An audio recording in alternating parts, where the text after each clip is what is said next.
안녕하세요. 경제학 장 박사입니다. 여러분, 최근에 버스 요금, 지하철 요금 오른다는 뉴스 많이 보셨죠?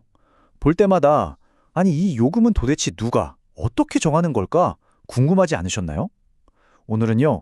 재정학의 바이블로 불리는 교과서를 바탕으로 바로 그 공공요금이 결정되는 아주 중요한 경제 원리를 쉽고 재밌게 한번 파헤쳐 보겠습니다. 자, 그럼 바로 시작해 볼까요? 교수님, 궁금한 게 있는데요. 버스 요금이나 전기 요금 같은 거요. 도대체 어떻게 정해지는 거예요? 뉴스 보면 맨날 올린다, 내린다 말이 너무 많은데 경제학적으로 딱 떨어지는 그런 정답 같은 게 있긴 한 건가요? 와, 아주 예리하고 좋은 질문이에요. 우리 학생 덕분에 오늘 설명할 내용의 가장 중요한 핵심이 바로 나왔네요. 맞습니다. 경제학자들이 생각하는 가장 이상적인, 가장 효율적인 가격을 정하는 첫 번째 대원칙이 있습니다. 그게 바로 한계 비용 가격 설정이라는 개념입니다. 자, 말이 조금 딱딱하죠? 제가 아주 쉽게 풀어드릴게요. 여기서 한계 비용이라는 건 딱 한 사람에게 서비스를 추가로 제공할 때 더 드는 비용을 말해요. 예를 한번 들어볼까요?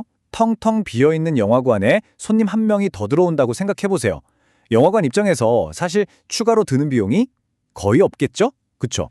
바로 그 거의 0원에 가깝게 가격을 매기는 게 사회 전체적으로 볼 때 가장 효율적이라는 게 이 원칙의 핵심이에요. 왜냐고요? 자원의 낭비 없이 최대한 많은 사람이 서비스를 누릴 수 있게 되니까요. 교수님, 이상적인 건 알겠는데요. 근데 좀 이상한데요? 그럼 교수님 말씀대로면 만약에 동네 수영장에 사람이 꽉 차서 발 디딜 틈도 없는데 그때 들어오는 사람한테도 추가 비용이 거의 안 드니까 거의 공짜로 받아야 한다는 건가요? 오, 그럼 완전 시장판이 될 것 같은데요? 정확합니다. 이야, 바로 그 지점이에요. 바로 거기가 현실적인 문제가 시작되는 지점이죠. 맞아요. 이미 지어진 수영장처럼 시설 용량이 딱 정해져 있을 때 경제학자들은 이 문제를 어떻게 풀어야 한다고 생각할까요? 이걸 바로 단기적 관점에서의 해법이라고 부릅니다. 자, 이 그래프가 그 해법을 알려줍니다. 우리 차근차근 한번 뜯어보죠. 가로축은 이용하는 사람 수, 세로축은 가격이에요. 이렇게 오른쪽 아래로 내려가는 DD 곡선, 이건 수요를 뜻합니다. 당연히 가격이 싸면 더 많은 사람이 오고 싶어 하겠죠. 그리고 이 L자 모양으로 꺾이는 MC 곡선이 바로 한계 비용입니다. 한번 보세요. 수용 인원인 N햇, N트에 도달하기 전까지는 추가 비용이 거의 0에 가깝다가 정원이 딱 차는 그 순간 비용이 무한대로 쭉 치솟죠. 이건 무슨 뜻이냐? 더 이상은 한 명도 받을 수 없습니다. 라는 뜻입니다. 자, 이제 우리 학생이 질문했던 바로 그 상황을 보죠. 만약에 요금을 피제로처럼 아주 낮게 거의 공짜처럼 책정하면 어떻게 될까요? 그래프를 보면 와, N0만큼의 어마어마한 사람들이 몰려들 겁니다. 그런데 우리 수영장이 받아들일 수 있는 최대 인원은 N햇까지잖아요? 그렇죠. 바로 이 차이만큼 초과 수요가 발생하고요. 수영장은 그야말로 아수라장이 되는 겁니다. 자, 그럼 어떻게 해야 할까요? 네, 바로 정답은 가격을 올리는 겁니다. 그럼 어디까지 올려야 할까요? 바로 여기 수요 곡선과 수직으로 솟은 한계 비용 곡선이 딱 만나는 지점 피스타까지 올려야 합니다. 이렇게 하면요, 정확하게 수영장 정원인 N햇만큼의 사람들만 수영장을 이용하게 되죠. 다시 말해서 이 가격을 낼 만큼 수영장을 정말 이용하고 싶은 사람들만 남게 되는 거예요. 이렇게 제한된 시설을 가장 효율적으로 배분하는 거죠. 근데 여기서 정말 중요한 점이 있어요. 이 피스타라는 가격은요, 그냥 돈을 더 벌려고 올리는 게 아니라는 겁니다. 이건 일종의 혼잡 비용을 가격에 반영하는 거예요. 즉, 내가 이 수영장에 들어감으로써 다른 사람들이 겪게 될 그 북적거림, 쾌적함이 줄어드는 그 불편함에 대한 사회적 비용을 가격에 담는 거죠. 그래야만 주어진 시설을 가장 효율적으로 쓸 수 있게 됩니다. 자, 이렇게 해서 가격을 피스타까지 올려서 당장 붐비는 문제는 해결했습니다. 그런데 한번 생각해보세요.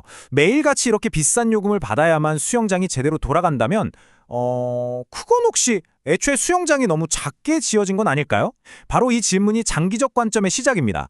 이 시설의 규모 자체는 과연 적절했는가 하는 더 근본적인 질문이죠. 이 슬라이드를 보시면 두 관점의 차이가 확 들어오죠. 단기적으로는 이미 있는 시설의 수요를 조절하는 게 목표였어요. 하지만 장기적으로는요, 시설을 짓는 건설비, 운영비까지 전부 고려해서 최적의 규모 자체를 결정하는 문제입니다. 여기서 가격은요, 아주 중요한 신호등 역할을 합니다. 높은 가격이 계속 유지된다? 그건 시설이 부족하구나, 시설을 더 지으세요 하는 아주 강력한 투자의 신호가 되는 겁니다. 자, 이제 장기적인 관점의 그래프입니다. 조금 복잡해 보이지만 원리는 똑같으니까 겁먹지 마세요. 여기 보이는 LMC, 즉 장기 한계 비용 곡선이 핵심인데요. 이건 아까 단기 비용하고는 개념이 좀 달라요. 단순히 손님 한 명 더 받는 비용이 아니라 예를 들어 수영장 레인을 하나 더 늘리는 데 드는 건설비와 운영비까지 전부 포함한 일종의 규모 확장 비용이라고 생각하시면 이해가 쉬울 겁니다. LAC는 그 평균 비용을 나타내는 거고요. 그렇다면 가장 효율적인 최적의 시설 규모와 가격은 어디서 결정될까요? 바로 이 지점입니다. 사람들이 기꺼이 돈을 내고 이용하려는 가치, 수요 곡선 D와 시설을 한 단위 더 확장하는 데 드는 추가 비용, LMC가 정확하게 일치하는 바로 이 점. 이 지점이 알려주는 Q바가 우리 사회의 가장 이상적인 수영장의 크기가 되는 거고요. 그때의 가격, P바가 바로 건설비까지 모두 감안한 최적의 공공요금이 되는 겁니다. 이 가격을 받아야 낭비 없이 딱 필요한 만큼만 시설에 투자하게 되는 거죠. 네, 오늘 단기적인 문제 해결부터 장기적인 최적 규모 선택까지 꽤 복잡한 여정을 함께 달려왔습니다. 어떠세요? 머릿속에 조금 엉킨 것 같으신가요? 괜찮습니다. 우리 학생과 함께 오늘 배운 내용의 핵심만 다시 한번 딱 짚어보고 마무리하죠.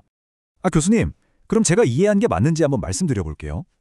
그러니까 일단 스텝 1, 단기적으로는 이미 있는 시설이 너무 붐비지 않도록 가격을 P스타까지 올려서 수요를 조절하고요. 그리고 스텝 2, 더 나아가 장기적으로는 애초에 시설을 지을 때부터 수요와 장기 한계 비용이 만나는 그 Q바 크기로 딱 맞게 짓고 요금도 그때 P바로 받아야 한다는 말씀이시죠? 이야, 완벽합니다. 오늘 수업 A+ 줘야겠는데요. 맞습니다. 바로 그게 오늘 설명의 핵심이에요. 모든 공공요금 문제의 해법은 이 두 단계로 나뉜다고 볼 수 있어요.